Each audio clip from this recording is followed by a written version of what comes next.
Big thanks to the organizing committee, which is highly effective. How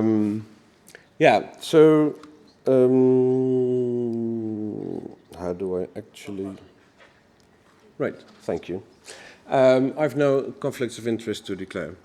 I work as a medical data scientist in a microbiological laboratory, and my job is to answer questions from medical specialists, which could vary from what would be the empiric therapy or the success rate for any antibiotic combination in septic patients, or what the prevalence would be of microorganisms causing cholangitis. Could be anything. If you do such analysis in infectious diseases, you absolutely need to have good questions. You shall always start with these, of course. Have a reliable data source, like a hospital information system, laboratory information system, or from the pharmacy.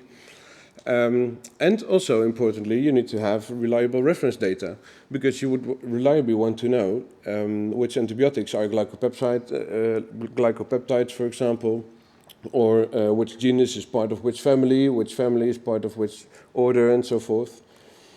And you need somebody who does it, and who also has very strong collaborations with infectious disease specialists. Besides what you need to have, you also need to know about, well, this is then for the data scientist or epidemiologist, you need to know something about valid results from the laboratory. So what's a valid MIC? Is 0.256 a valid MIC? And what about 2015? If it's not valid, you should ditch it, right? You only want to work with reliable and sincere data.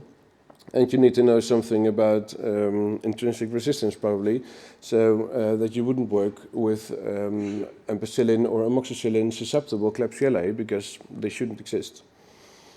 And then, of course, about some methods you use as an epidemiologist. So how do you find episodes? How do you correct for isolates? So you only would use first isolates. What would be suitable for analysis? How do you model? How do you predict? All these things.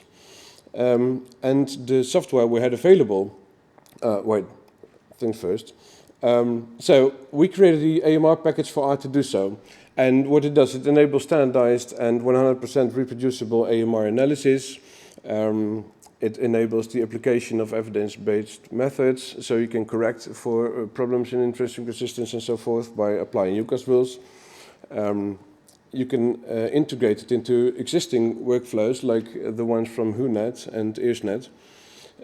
It's dependent of any laboratory information system, and of course it's stable and fast as we would like it. It's up to date and free and open source, so available to everybody. And why we do it in R is because, as you hopefully are well aware, it's highly flexible, and this is the reason why we used R to extend it. So all these questions I had that you see are, of course, not easily answerable by all of these software packages, but if you just write something in R, then you can, and that's great. So we added all info, well, not all info, we added important info there is about microorganisms, like the complete taxonomic tree. From all bacteria, microbial fungi, and added all information from the kingdom to the subspecies. And based on the taxonomy, you can also determine gram stains, so that's easy for analysis. If you want to split your AMR analysis on gram negatives and positives, you can do it based on the taxonomy. We also had info about the drugs, of course, ATC codes, official names, and groups of antibiotics. We added the defined daily doses for oral and IV treatment, and also thousands of brand names, so we can go from these brand names to official names. And we add info about what you would expect from the laboratory, so validity of output, like if you have an MIC for amoxicillin and you have a value of 4 and it's E. coli, then how should it be interpreted on a certain guideline? That's also what we did. We released it early 2018, and it's now already being used in 88 countries, which is great, and also for a very specific reason. Because from all the initiatives we have heard last days, these are of course great, but it's also, for example, for machine learning modeling and so forth, and implementations of it, you would need a computer scientist or a data scientist, and you would need computational power. And that's unfortunately not always available in low-income countries. So this package is, to our great pleasure, also used in countries where they don't have it, because it wouldn't require a lot of computational power to do some AMR analysis. To give a short introduction of how it works, just one example is the translation of unclean data.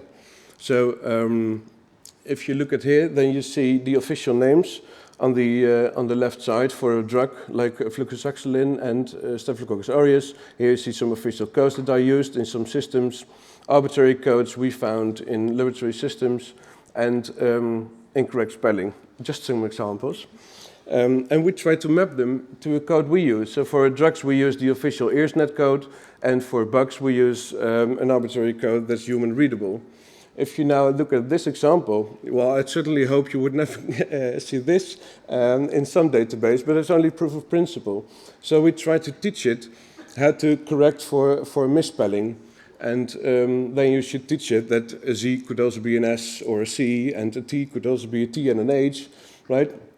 And if I would type this in the package, which I actually did, then it would classify it as only misspelled, it's not even uncertain, but with a very low score, which is based on the Levenstein distance. Sometimes we just get data from different sources, from different laboratories, and some bacteria names are then spelled wrongly, and this is a way to correct it. If you then have such a code because you have coerced it, then you can go to any property you like, because it's also available in the package, because it's publicly available information. So, for example, if you type in a name of a brand name, you just get the official name back.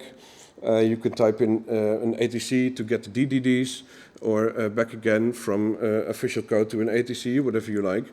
And it also holds for the microorganisms. So you can get the name, the type, the gram stain, some taxonomic information, or even the scientific reference of when it was named. And it works the same. So you can get the official name, or the gram stain, or whatever. How you can install it? Well, I had this slide, but it's actually maybe a bit redundant, because our server tracks download counts, and normally it gets downloaded between 20 and 70 times a day, but on January 16th it was downloaded more than 200 times, and it was the day the organizing committee sent out the program to you all. So I'm very thankful this is being downloaded and found, but this is the way how to do it. We also created a website about how it works and what it all can do, also with extensive tutorials and an extensive manual.